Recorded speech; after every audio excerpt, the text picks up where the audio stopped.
Well, welcome to this morning's Nonprofit Success Lab. I'm Blossom Johnston, a founding director and partner for Idaho Partners for Good. And we have a fantastic expert that will take us through today, our workshop, and that is Connie Miller. And so, Connie, would you like to go to the next slide? I sure will. Alrighty, so the reason that Idaho Partners for Good is doing this is because we want to reinvent how people like you and me give, share our expertise, and do greater good together. And what we're working towards is to develop stronger, healthier, better equipped nonprofits so they and you can do more of what you do best. So that's why we have the Nonprofit Success Lab. Opportunity for you, if you don't know about this, is our transformational leadership cohort. It starts in January. It is teams of 3 from a nonprofit and 5 nonprofits, so 15 leaders total, and you are sharpened by each other. You provide collective wisdom. It's 5.5, 6 months worth of workshops and coaching. It's personalized to the needs of your organization. You don't have to invest financially because the Laura Moore Cunningham Foundation is investing in the development of our leaders in Idaho. So I'll send that information out afterwards instead of putting it into the chat. So just watch for that.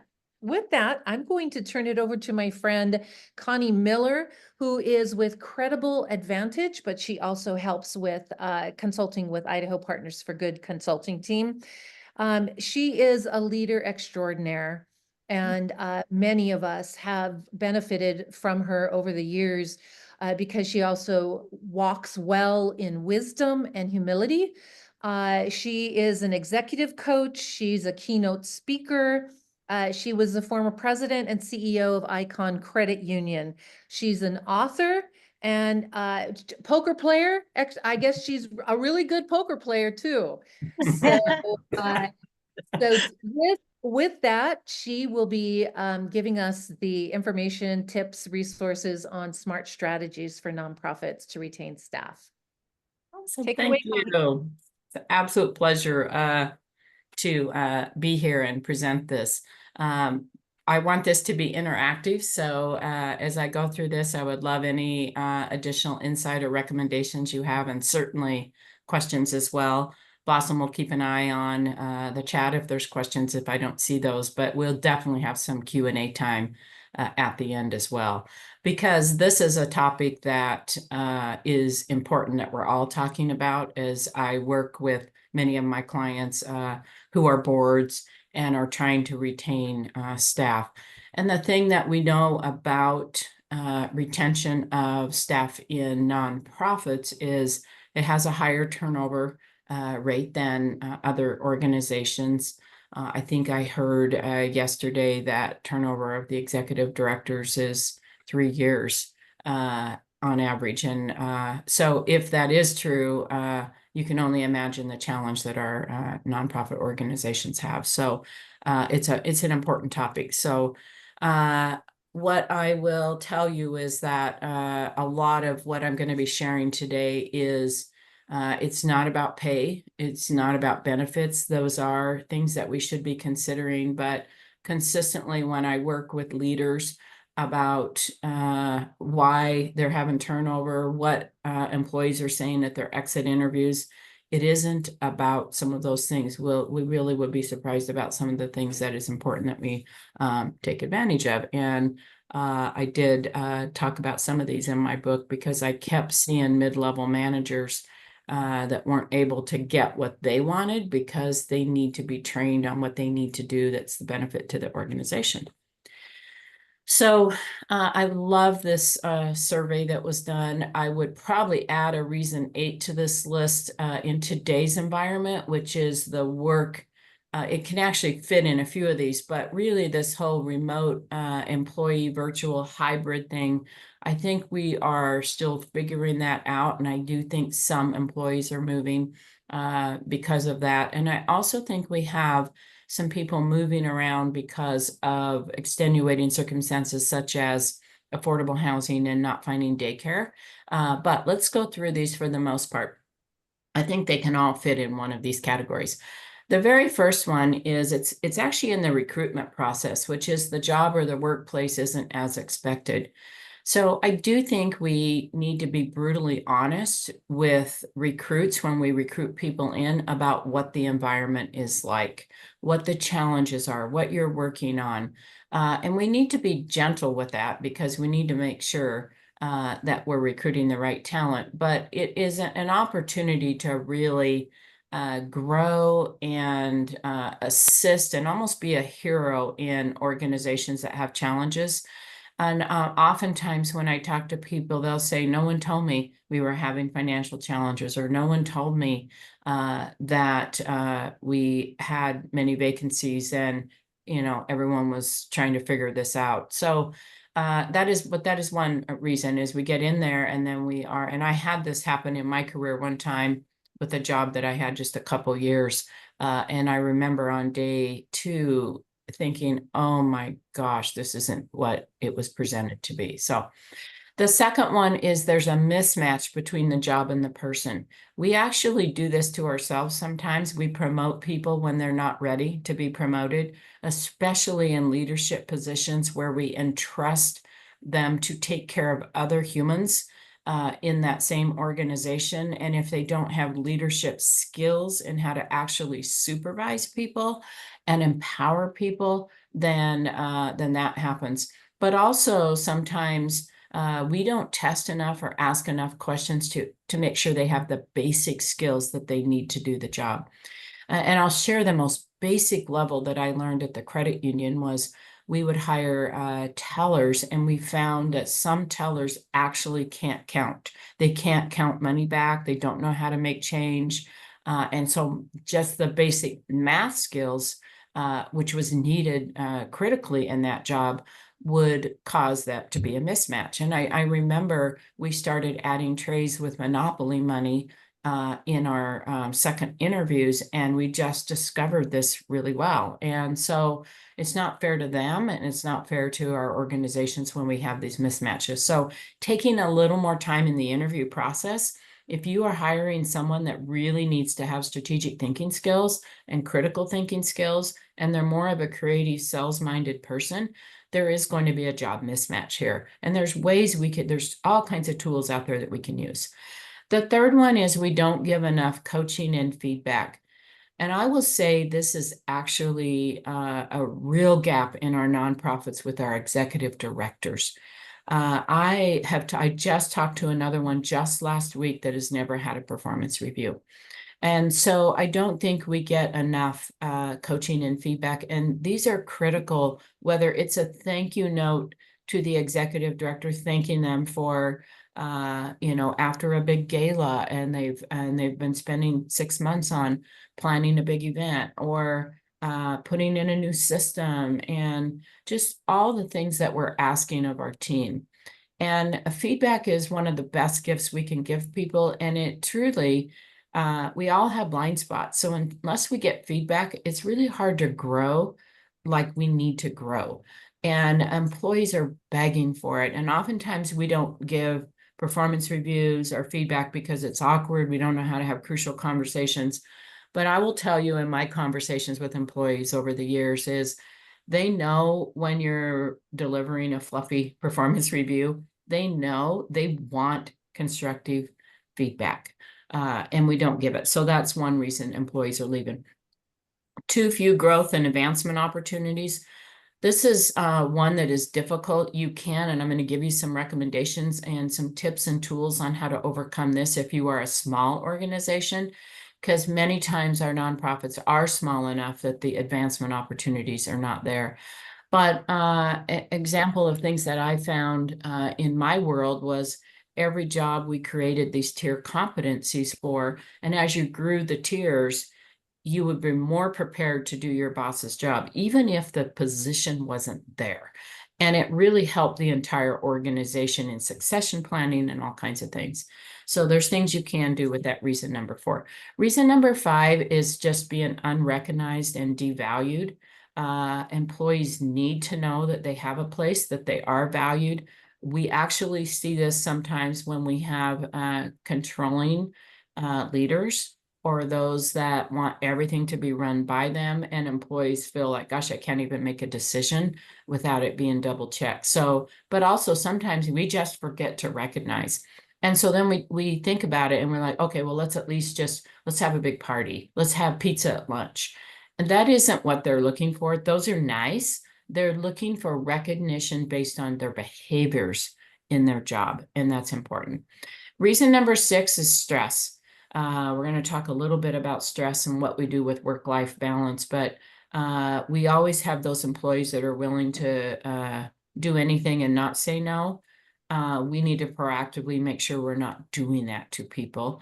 And then how do we manage the stress? And sometimes you can work a lot of hours and truly not experience stress if it's the right environment.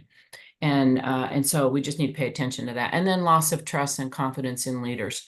And I will tell you, employees will leave because there is a loss of trust and confidence, not just in their boss, but in the board.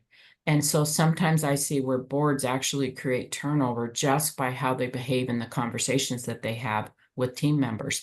Or I actually see it with executive directors who badmouth their boards, and employees want to always work for organizations where they trust the entire leadership, which means the board and the executive director and their boss if there's additional layers.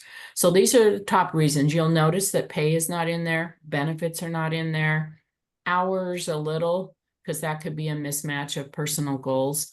But it's important we pay attention to these. And so let's talk a little bit about how we can improve our environments in these. There's 2 types of leadership: outcome-based and missional leadership. And clearly, nonprofit organizations strive to be missional in their nature and have leaders that are passionate about the cause. But it's important that we pay attention to both of these because they're very different. So outcome-based leadership is all about where the leaders focus on outcomes. And leaders have different styles. But culturally, as an organization, as a board, we need to make sure that we're driving for who we serve. We never lose sight of who we're serving and the benefit and the impact we're making in the community and those we serve. And even at the credit union, where we were such a numbers organization and highly regulated, everything was numbers. And I'm an accountant and I love numbers. I had to find a way, even at the credit union, that it was about changing the financial lives of our members, improving their financial well-being. And that is where we stayed focused on in all of our decisions. So let's talk just a little bit about these. So in outcome-based organizations, this is where the leader comes in and they're looking at how many new members we got, how many people we served yesterday. It's all about the numbers, the efficiency ratio, all of that. And they miss the boat and they will make decisions to drive the numbers.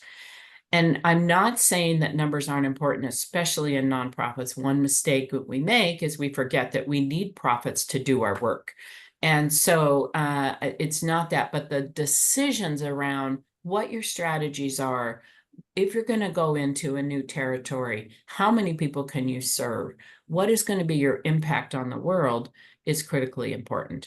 In outcome-based organizations, these would be organizations such as I've seen large banks, for example, where it's all about the numbers and the accounts and all of that, and less about are they providing the right services to folks. And so you'll see this in car dealerships, for example. Sometimes it's just about how many cars they sell at all costs, but not all car dealerships, for example, are outcome based. There is some that will really make sure that they've gone through the vehicles, that they're going to stand true to their word. They're not going to gouge people in the purchase of a car. So I always throw the question out, what's a large retail chain that you could say was very outcome based versus mission based? And Walmart always comes up as it's always the one people say. And so no one can say Walmart isn't successful. But what I will say is you can never be great if your focus is outcome based. But you may be successful. It's just that you're going to make all decisions based on that, and you're going to exclude the other piece of it. Missional leadership is where we stay so focused on who we serve. And you can increase retention nicely if you stay focused on who you serve. Employees want to be part of something cool, especially employees in nonprofit organizations. But it requires an investment in leadership and a behavioral change in focusing, and that is your primary focus. But you can actually be really great and be a missional led culture. I love this quote from Hewitt Associations, which is the state of emotional and intellectual commitment to an organization. It's all about those that stay true to promise to your customers and who you serve. And this is nonprofits and profitable organizations. It is important we stay focused on who we serve. And to get this emotional and intellectual commitment from employees, they need to feel this. They need to live it. They need to see it in their leaders. They need to see the passion of the impact that they're doing. And I remember years ago, early in my career, I was CFO for Girl Scouts. And so I'm back office in my cubicle, working numbers and balancing GLs all day. But they did such an incredible job of pulling in even their back office support people to the mission. And we would have these opportunities to go attend annual meeting and interact with the volunteers and watch and hear about their needs that they had. And so getting everyone to buy into your core mission is critically important. You can't have a missional led organization if you have cave dwellers. And cave dwellers are those that are consistently against virtually everything, is how I refer to them as. These are your culture vultures. These are the people that are just always, there's a reason why something won't work. And they're challenging things in more of a negative atmosphere or a resistant brain atmosphere. And what's really important is that we pay attention to make sure that we don't have any cave dwellers. It is hypocritical if you have cave dwellers and you want to be a missional organization. So we should always be focusing on this. And I have had some success at transitioning people out of being a cave dweller. But it takes some real crucial conversations and some real investment in them to continually be coaching and mentoring.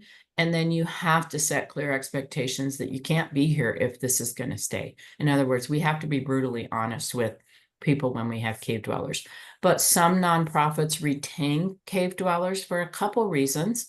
One is sometimes these are the most charismatic people that are out in the community. And we're fearful because no one will understand because they don't see the real side of this person in in the internal environment.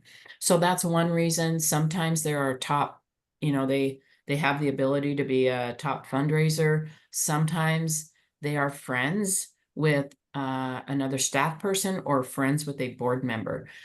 In fact, I am working with one board right now that is struggling because they have an accounting person that is actually embezzling, but because that person is a friend of a board member, the board wants to brush it under the carpet, and now it's just icky.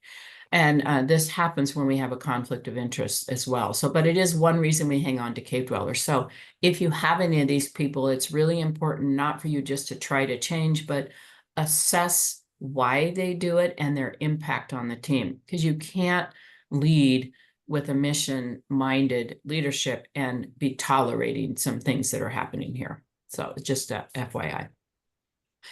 So how this all flows in really, there's Service Star was an organization that really studied some high-performing companies.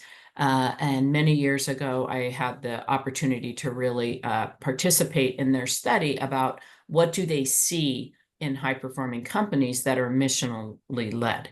And here is the formula. Basically, the leader comes in and leads with a compelling mission. So it is all about building this culture that fulfills the mission and staying totally committed to who they serve, getting in the trenches and asking, getting in the front line and saying, what do you need? What are they asking for that we can't serve them today? And it is important that we have very strategic mind when we do this because we can't do everything. It's Bossum said, I love poker, which is absolutely the thing I love about poker is it's very strategic. If you play every hand, you're going to lose quickly. It's just the way it works. You have to be strategic with what hand you're going to play. The same in business. We have to be strategic about what we say yes to, and we have to know our why and our how. Organizations that are high performing, get this first. Every one of your employees should know your vision. You should have a compelling mission, and you should be talking about all the time, how does this serve this? Then we have to invest in the internal piece of it. And we miss the boat here a lot of times. We go right to trying to deliver services, but we miss this thing about making sure we're investing in the people that are going to carry this out and investing in leadership skills. And we send them to all the technical training they need, and we make sure they have the resume that supports the job. Leadership is hard, and we need to invest in our people with communication skills and leadership skills. So building an internal culture that has accountability, is results driven, increases retention. There is nothing that will drive people out faster, good people out faster, than when people around them aren't accountable and they're trying to carry the load for everybody. They get exhausted with it. And then the shared fate under the internal is a common theme, which means creating a culture that you're all in it together. You understand the impact of financials. You don't bring consistent recommendations that are actually going to hurt your organization. And so, it definitely is. I hear culture all the time. And when I have people define culture, they refer to more the fun part of culture. It's the ping pong tables in the break room, and we get to have half a days off, and we get to go volunteer. Those are fabulous, but your culture should be accountability and fun. We need a team that is driving results as well. So we invest in that, and then what happens, and I saw this at the credit union when I was leading it happen, is you invest in this and they just make good decisions that drive results. It's amazing how this happens. Like all of a sudden, they're more cautious, they're protective of your organization, and they make better decisions. So now the next step is we need to know what those we're serving want. We need to build this nonprofit member loyalty, this customer loyalty. And through all of this, if we're investing in this correct path, we are wanting to provide exceptional service. We are paying attention to when we're making those we serve jump through extra hoops that they don't need to. And then it inspires innovation. That's what happens here. It is really hard to get our team to be innovative if we're struggling under the internal team results. And I spend a lot of time with clients on stomping out drama and communication and how to build trust with each other, because if you don't have that down, you're really going to struggle trying to drive results.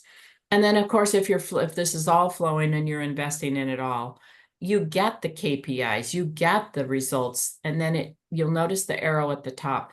It all feeds each other. This is a circle. We get KPIs, we invest more in more mission, we invest more in team, we're able to deliver more. Now we get improved KPIs, and we keep driving this.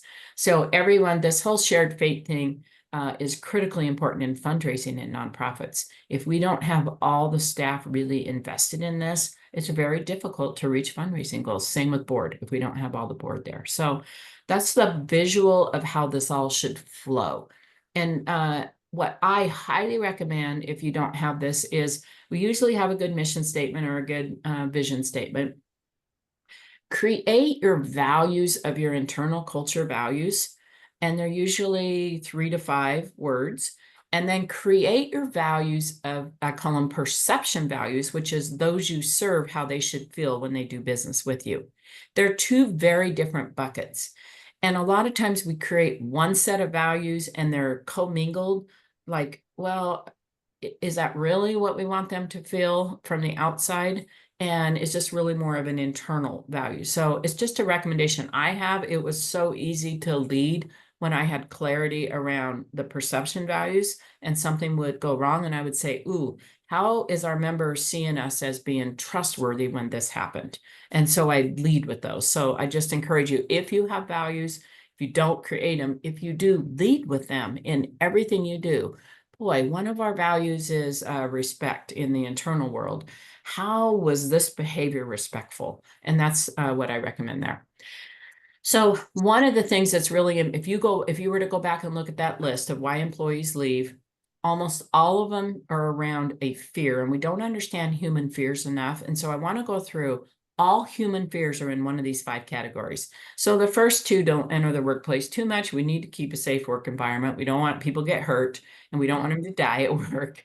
So those first two we're not going to talk about, but the last 3 are critically important. So loss of autonomy means if I am feeling overwhelmed, remember one of them was stressed, if I am doing too much, but also if I'm paralyzed and restricted in my decision making and my ability to impact this organization.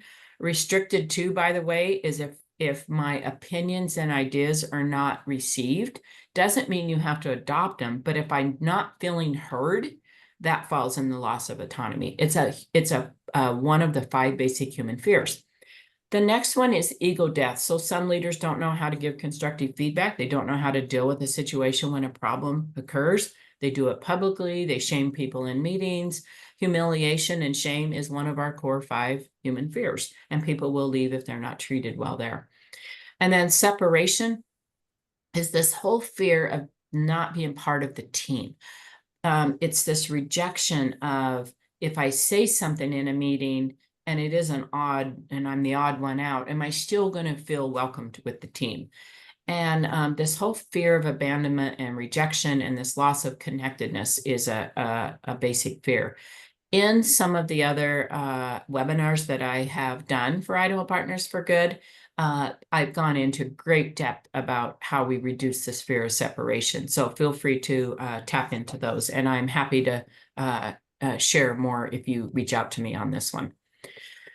So when I say we got to invest in the internal, let's pay attention to the biggest gaps we have in leadership. And this is at the board level as well. So anytime we can bring leadership skills to our board, we should be doing that as well. I had a standing education agenda item on every board meeting. And I've served on about 20 boards in my career, or board committees. And I will tell you, I've seen high functioning ones, and I've also seen really dysfunctional relationships with boards and CEOs, and also just boards. I will tell you that the more you can invest in your board in leadership as well. We miss the boat. We go through the financials. We go through what's new business. We miss the boat that we also need to be bringing good board governance and good board leadership skills to the board meeting. But here's the top 5 gaps that if you were to talk to boards, these are what they would say that their CEOs are missing.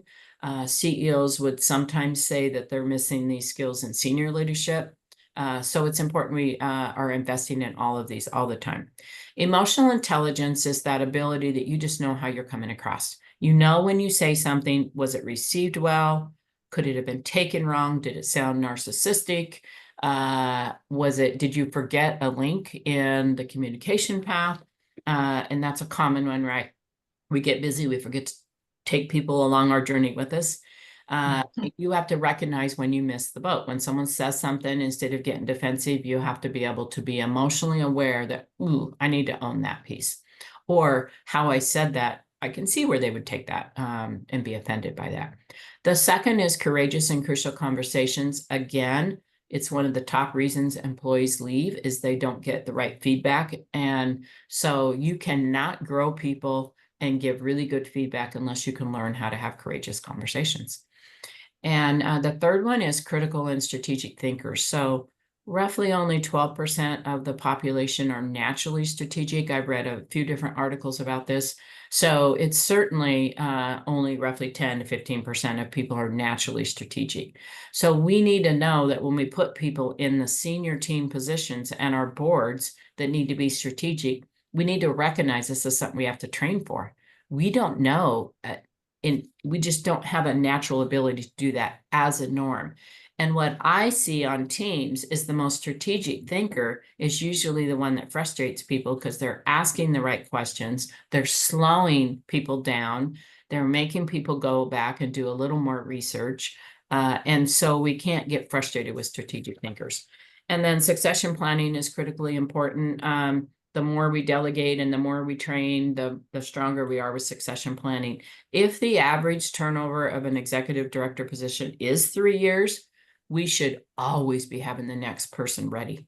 Always. We should be looking at a minimum, we should have the person ready to serve in an interim role rather than the board having to step in and do that. So if the person doesn't have the skills to be an executive director and we're small enough that we can't do that, we should at a minimum be empowering so that they do that.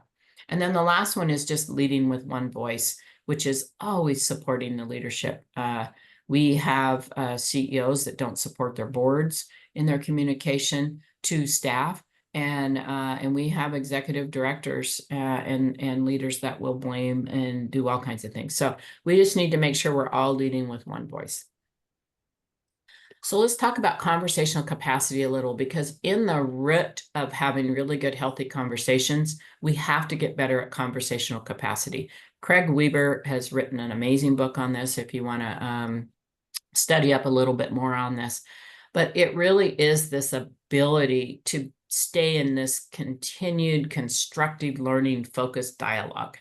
And this has to happen in the boardroom, which means we need to get input from everyone.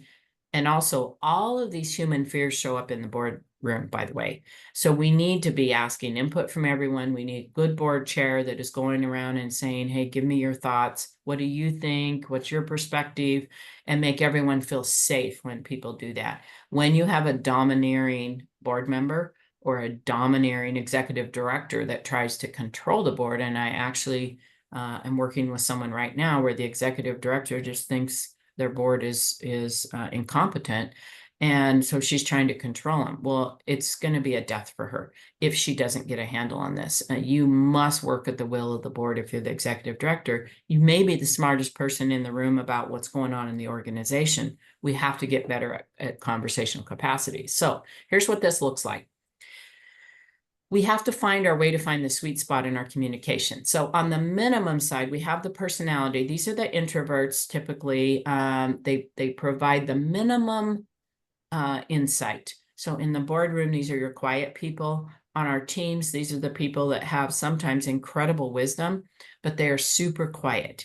And they actually go to almost like a whatever stance, just tell me what you want me to do and I'll do it. That's kind of what they are. So they actually dismiss conversations without really leaning in with an eagerness to learn about how I get good at this. And then you have the win people. I call these the heat up people. These are the people that are the most vocal. They usually have something to say in every conversation. And they are really good at winning, not winning to do the right thing, but winning the argument. And so we have to find a way that we get in the sweet spot wherever you are on, and you'll be on one side or this other, you'll be able to recognize where you tend to show up. It's important we help our team see this as well. And we find a balance here, because if we don't, we shut down really good conversation. We have the people win at the cost of winning the argument, and we never really get the true wisdom. And so to increase conversational capacity in your team and on your boards, there's a couple things you can do. We have to recognize those people that tend to be more the minimum and they tend to shut down. And we actually have to work and mentor them to be more candid and to be more courageous. And the way we do that is we ask for their input, and private setting first, if that's the first step, if that's what it's going to take. But so I had an executive assistant that was very much on the minimum side, been with the organization over 20 years, incredibly wonderful human and knowledgeable. But she was always worried about, oh, I'm not quite positive if what I have to say is the right answer. And so I had to work with her on just make some statement in every setting, just take a position, basically. On the other side, we have to train those that heat up to slow down and be more curious and humble. And it's important that we're trying to think about what is that next step for them. And so the way that you can do that, the practical application for this is we have to really mentor and coach the people on the minimum to just take a position about anything, like vocalize anything that you can, and also spend more time thinking about what do I see that maybe others don't see. So they actually have to process, you have to process with them.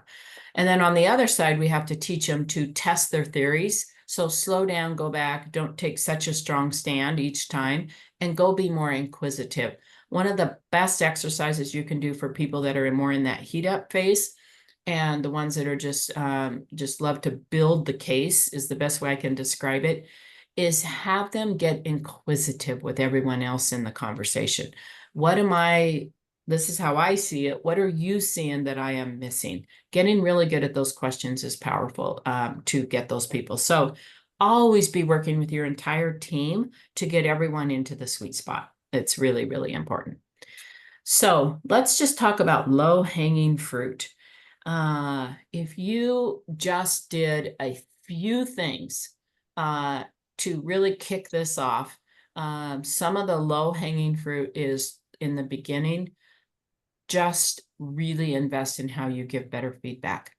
And I am a big believer in monthly coaching sessions. Leaders should have monthly coaching sessions with every employee, and boards should be giving feedback. I found in the boards when I was board chair, we had a little assessment at the end of every board meeting. How did this board meeting go? Did we talk about the right things? Was there any distractions? Boards should be doing self-assessments to really understand where they're all coming from. But there's some wonderful questions I'll share with you that can be in monthly coaching sessions. And then also make sure you have meaningful annual performance reviews. Every executive director deserves a really well thought out performance review once a year. Are they on the right track? Are they showing up like you want? Where can they show up better for the board? What are they doing really well that you want to make sure they keep doing?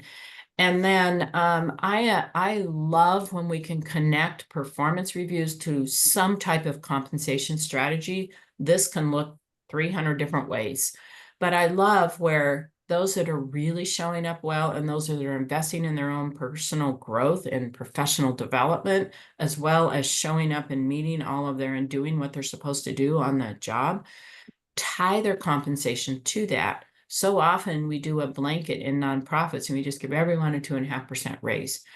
But we need to be tying it to performance reviews. But it's hard to tie it to performance reviews if you're not even doing performance reviews. So it's so important that we're focused on what feedback am I giving folks. And truly, feedback is one of the best free gifts you can give people. But sometimes we have to teach people how to give feedback.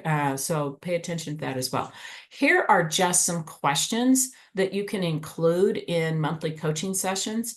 And by the way, if you set up monthly coaching session and you really commit to this, usually 1 hour is what they take. And don't miss them, because employees will remember every coaching session that you delayed or canceled because you were busy. So make sure that you commit to them. But these are some wonderful questions that I use that I found incredibly valuable. So I would immediately get to, how are you feeling today? What's working well? Making sure that they see that there is things they're doing that are working well. And then I want to know what challenges there are. And then I always asked plans that they were working on that fit our values, that fit our culture values and our perception values of who we wanted, what we wanted those that we were serving, how they felt. And so I would say, we have this a value of, being one of our values was actually fun, because financial institutions are pretty boring and no one wakes up and say, yeah, I get to go in and make a deposit or make a loan payment today. And so fun was one of ours. And so we would say, what are you doing to kind of show enthusiasm and fun in your role at all levels in the organization? And we had some wonderful conversations and ideas that would come out of this. One of the things was, we had to be completely accurate. It was a trustworthy thing. The minute you make a mistake on someone's account, they don't trust any transaction in their account for months. So what are we doing to ensure that we have complete accuracy and no errors? So those were valuable questions. And then always they should know what their expectations are for the year. How are you coming with your initiatives? What wins have you had? Where are your challenges? And then personal development plans. I love that every employee should have a personal development plan. It might be crucial conversations. It might be learning Excel. It can be all kinds of things. But every employee should be, where do you want to grow? How can we support you? And they have their development plans. So these are just some questions. I love my last one, which I would get a lot, which is just, what do you need from me? for you to be successful and improve in your job. And I would get some really good candid feedback occasionally. But I would also get reinforcement of the things I'm doing well, which is I just appreciate you have an open door. I appreciate you ask me questions and guide me to go find my answers, things like that. So that's monthly coaching sessions. Hey, Connie, I'm going to ask Uh-huh. a question Yes. because it's connected to this. So, Uh-huh. another key reason why people leave is because they hate their boss. Yes. So, Well, and if you, and I'll have those reasons employees leave slide just in a second, but if you look at all of those, almost all of those are where their boss is missing the boat. right. So Yep. then, how do employees provide feedback to Mhm. their supervisors and their boss so Yes. that they can stay in their position? Yes. So I am a huge believer that we should always be mentoring sideways down. We tend to always think about our employees when we hear the word mentor, like I need to mentor them, right? And occasionally it's a little more awkward to mentor peers, but we never think about mentoring our boss. And I'm a big believer we should be mentoring up as well. And so here's how conversations can go really well. You know, something's really been bothering me. I want to feel really positive about my job.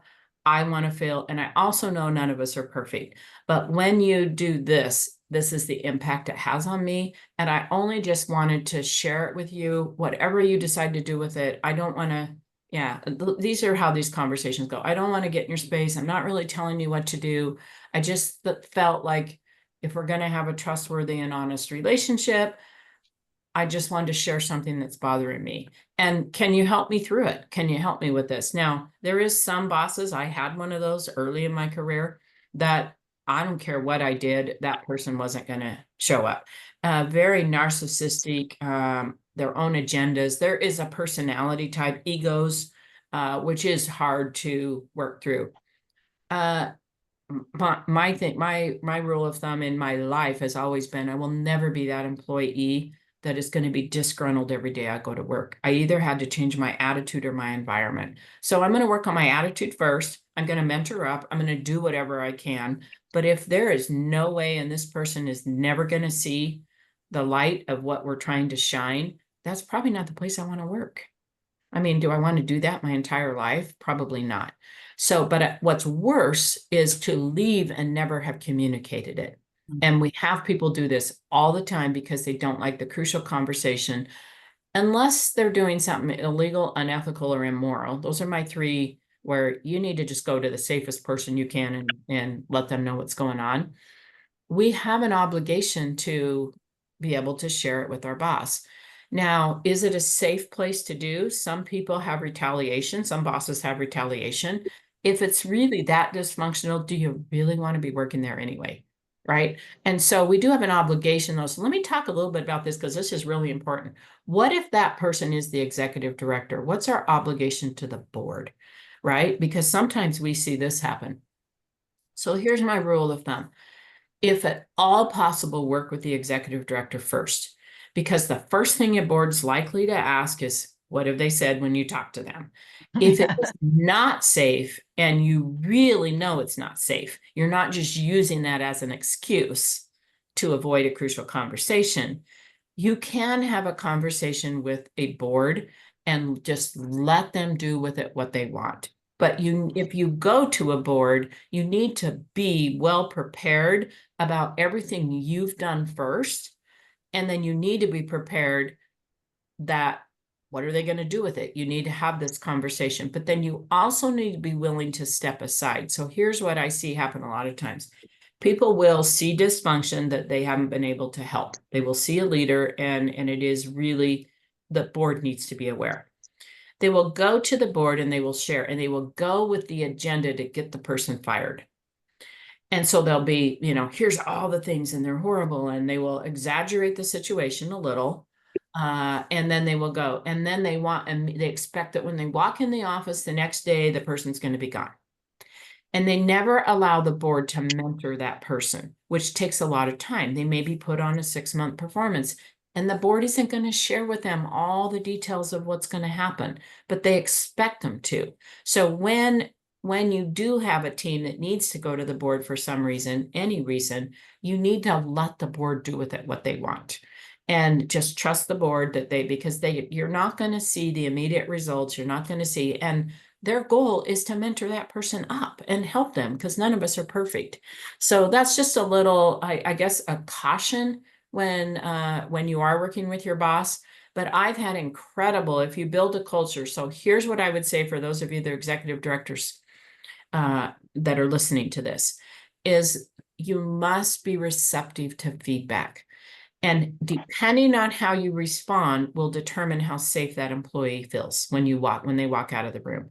So I've had people come to me and say, hey, Connie, when you said this in a meeting, I took it the wrong way. Thank you for telling me that. Now I can work, and now they trust. And do I trust that the next time something happens, they're going to bring it to me? Yes. So a lot of times as leaders and CEOs, we don't recognize that how we respond to feedback is either going to shut down future feedback or drive more. And we want more. We want to know what people are thinking. So stay in the mindset of being really good at receiving feedback. And the way you do that is to make a list of all the things that people do to you when you give them feedback that you hate. And then you look at the list and ask, what do I do? So I hate it when people deflect, when they make excuses, when they cry, when they do all kinds of things. And make the list of when you want to mentor someone and give them feedback, what are all the behaviors they show up with that aren't helpful? And then take that same list and ask yourself, what do I have a tendency to do? Because we all have coping mechanisms when we give feedback and receive feedback. Okay, good question. Another low-hanging fruit is to connect to your mission daily. So I'm a big believer that you should be constantly adding the why to everything you talk about.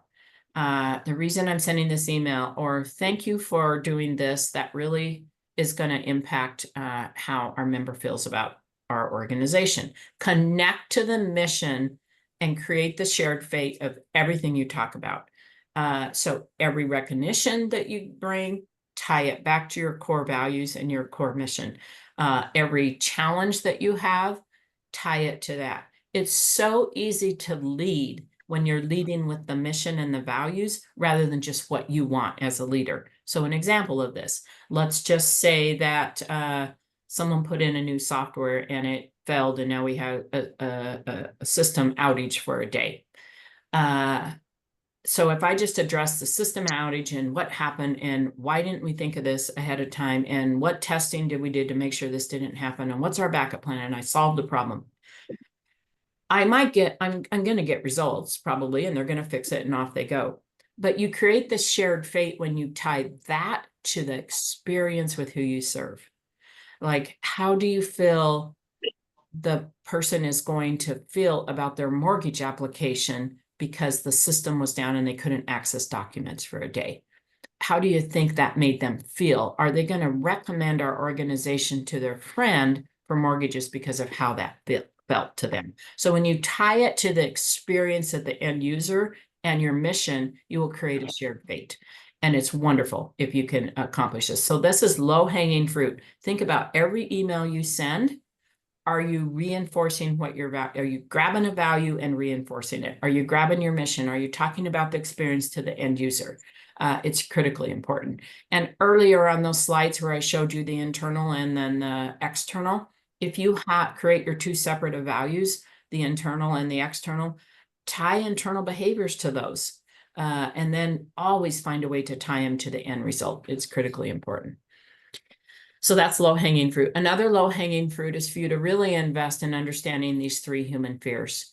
And everything you do, if it doesn't feel right in your organization, take a step back as a leader and say to yourself, what do I think their fear is right now? Why did they do this? What is the fear? And if you can show a little empathy with understanding their fear and what is causing them to have this little bit of a gap, then you can make great progress there. So really invest in understanding, say, what do I think the fear is? Why are they behaving this way? Serious low-hanging fruit is if you've got drama, you've got to stomp it out. And I have a whole session on this, but you must control drama. If people are gossiping and creating games and It's just such a distraction, and you will never be able to accomplish a good culture if you're allowing drama. So there's all kinds of tools out there. I have a bunch of tools I can help you with as well if you have this in your environment. Again, these are the reasons, as I just mentioned, why employees leave. And if you look at these, so many of these are the ability of the leader. And so as a leader, we need to stay very focused. How do I give more feedback? How do I make sure my employees know that they have advancement opportunities?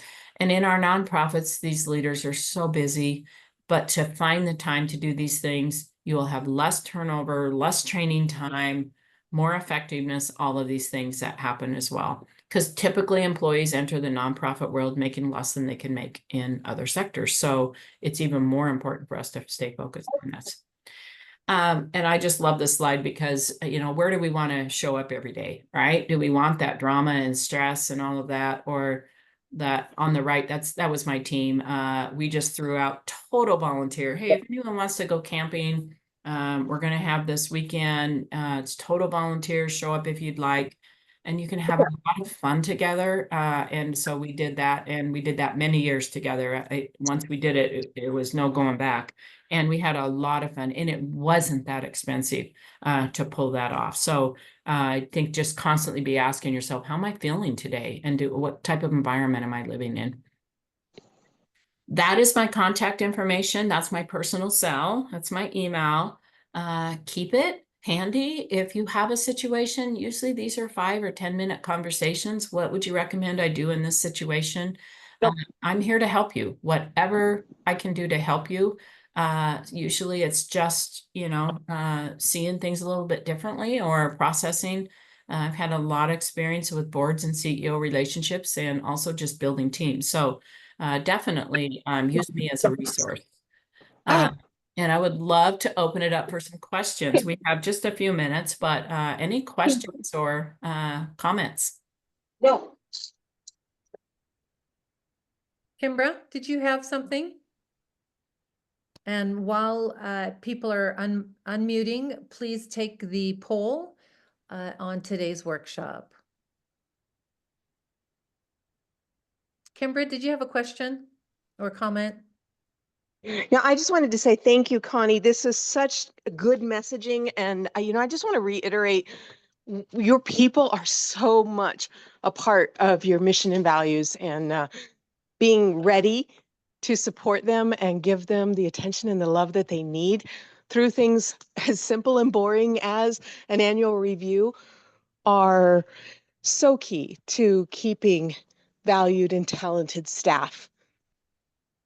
Yeah, thank you. It is really important. And there's so many more things to, retaining employees on a tight budget and things, but you can do all those things well. And if you're not tackling some of these other things first, it really isn't a good use of your resources. So we do need to pay attention to it. It's a big world out there, and managing employees and recruiting good employees are definitely, it's a complex situation. There's a lot to it, but I'm a big believer, and I've seen this happen where if you focus in the right areas, the rest falls into place. The revenue is there to drive the additional things that your employees are wanting. So we have to stay very focused in that area. So I appreciate the time, and just know I'm here if you need anything. So. Thank you so much, Connie, for today's presentation. It was, as always, exceptional. So one of the things that I would like to ask real quick, if you'll open your chat, is we are in the middle of planning for 2025 Nonprofit Success Lab. And one of the things we would like to understand is how to get this content, these workshops out in front of the people who need it the most, which are our C-level executive directors and their boards. So we are very open to coaching and input as well on how to make this available to a much wider audience, because I do believe this content is best in class. So we do have consulting services available, and they are in 3 distinct buckets. Our leadership development, our strategy, and our operations buckets. So if you have issues or of businesses or companies that use consultants, please send them our way, because a portion of that client fee does get retained for our own operations. So with that, just wanted to say thank you. Oh, that's right. Next month, Connie mentioned the issue of succession planning. There is another piece of transition planning that is specific to the director that is stepping back. So Kimber and I will be tag teaming next month, because we've been doing a lot of work in this space for the last, I guess, 2 years, Kimbra, thereabouts. But we're looking forward to seeing you next month, November 14th. If you know of other executive directors that have been talking about leaving their organizations, please share this with them so that they can do it well. And with that, we'll say arrivederci, and thank you so much. Thank Hey, you thanks, all. everyone. Have a wonderful Friday Eve. Have a great day.